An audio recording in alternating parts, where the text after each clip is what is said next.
अब हम बात करेंगे क्रेविंग एंड इमोशनल ईटिंग के बारे में। ये दोनों क्या होता है इसके बारे में डिस्कस करेंगे। तो फर्स्ट है craving. Craving is just normal, it is an urge to eat something. अगर कोई फूड ज्यादा हमको दूरवर्ती लगता है तो हमें ज्यादा उसको कंज्यूम करने का मन करता है। तो बट ये ईटिंग हैबिट है जो बार बार अगर ऐसा होता है then you have to stop. तो हम जो ईटिंग हैबिट है उसको कैसे हम स्टॉप कर सकते हैं।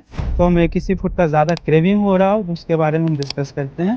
सो फर्स्ट पॉइंट है हमारा ड्रिंक प्लेंटी ऑफ वाटर।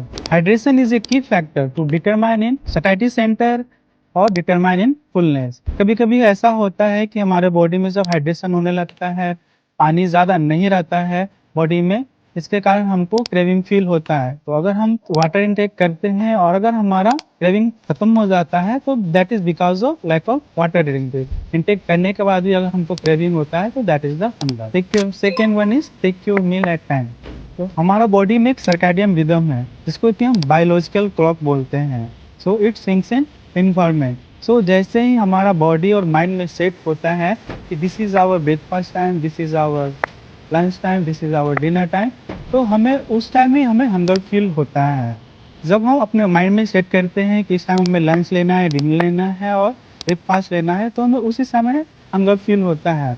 मगर हमारा टाइमिंग फिक्स नहीं हो तो हम कभी भी अगर फूड लेते हैं that habit we have to avoid. क्योंकि हमारा जो मील लेने का जो टाइमिंग है अगर वो हेफाजत होगा तो हमारा क्रेविंग स्टॉप नहीं होगा। थर्ड वन, मूविंग अराउंड और involving in any other activity. जैसे ही हमें क्रेविंग फील होता है तो हमें क्या करना चाहिए, we have to distract our mind to the other activity, जिससे कि हमारा जो माइंड में जो क्रेविंग हो रहा है उससे हमारा डिस्ट्रैक्ट हो जाए और हमारे फिजिकल एक्टिविटी, प्लेइंग या सिंगिंग, ये सब में हमारा माइंड डिस्ट्रैक्ट होता है तो क्रेविंग को हम स्टॉप कर सकते हैं। Fourth one is brushing your teeth may help. ये एक साइकोलॉजिकल है कि हमको ऐसा लगता है कि ब्रश करने से क्रेविंग कैसे स्टॉप होगा। ऐसा इसलिए हम बता रहे हैं क्योंकि जो ब्रश करते हैं जब हमारा क्रेविंग होता है तो क्रेविंग के टाइम हमारा सलेवा प्रोडक्शन बहुत ज़्यादा होता है। सलेवा का प्रोडक्शन होने से हमें क्रेविंग फील होता है।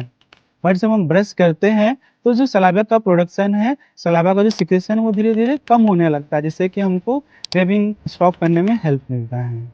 Keep a journal and try to understand when, why and what to eat. इसका मतलब ये हुआ कि जो हम फूड हम कंज्यूम कर रहे हैं उसका हमें एक नोट करना चाहिए कि ये टाइम मैंने ये फूड लिया, फूड का हमारे बॉडी पे क्या इम्पैक्ट होता है। This food is good for us, this food is bad for us. कौन सा फूड हमारे लिए हार्मफुल था, कौन सा फूड हमारे लिए बेनिफिशियल था। तो जब माइंड में ये हमारा बात रिकॉल होने लगता है तो हम धीरे धीरे हमारा जो हार्मफुल फूड है उसके कारण जो क्रेविंग होता है वो धीरे धीरे हमारा स्टॉप होने लगता है। नमस्कार, मैं डॉक्टर रंजन कुमार, फाइब्रोपर्स न्यूजर्मन नेचर क्योर सेंटर से।